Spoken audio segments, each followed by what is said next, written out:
शेरियार,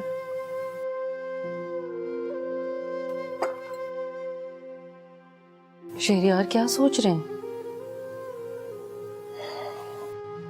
सोच रहा हूं कि दुनिया की रौनक और जिंदगी वैसे ही बहाल है और मेरे अंदर का तूफान है कि थमने का नाम ही नहीं ले रहा।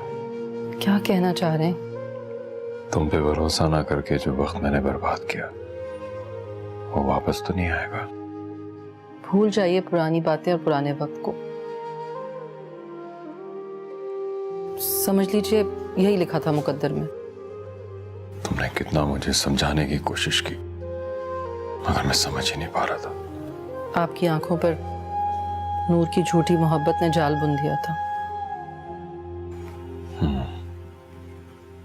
वो कितनी खुदगर्ज, लालची और बदतमीज औरत है। मैं क्यों समझ नहीं पा रहा था। वो किसी से भी वफादार नहीं। आप तो ऐसे कह रहे हैं जैसे आपने उसे किसी के साथ देखा है।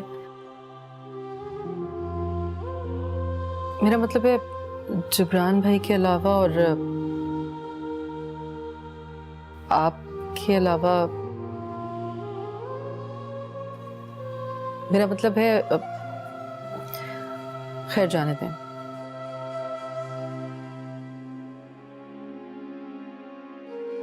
ठीक कह रहे हो तुम। अगर मैंने अपने कानों से उसे उस आदमी से बात करते हुए ना सुना होता तो अभी भी मैं उसे एक मजलूम औरत समझ रहा होता।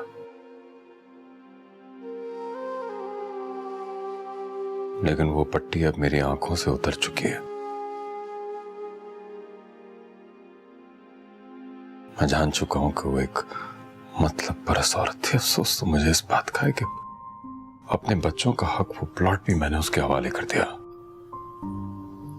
छोड़े ना आप।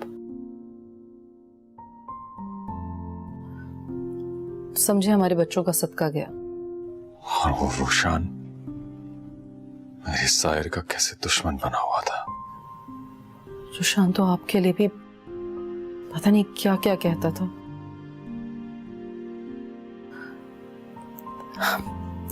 आपके लिए जरा सी भी इज्जत नहीं थी उसके दिल में। साहिर है नूर ने उसे सब सिखाया होगा कि मुझसे मतलब पूरा हो गया है, अब लिहाज करने का क्या फायदा।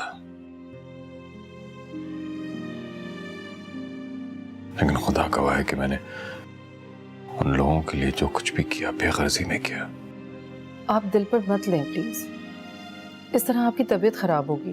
नहीं, सेहत तो मेरी अब बहाल हुई है। खिजा के बादल छट गए और बाहर आने को है। बेशक। मैं चाहता हूं कि फैसल और साहिर अब कंपनी के सारे मामला संभाल लें। साहिर से कहना कि कंपनी के सारे काम अपनी सुपरविजन में कराए। उसके साथ भी बहुत बुरा किया मैंने। उसकी नीयत पे शक किया। बस करें ना, भूल जाए पुरानी बातों को, मत दोहराएं उन्हें। इस तरह से तो आपकी सेहत खराब होगी। निकालें खुद को इस डिप्रेशन से और ख्याल रखें अपना।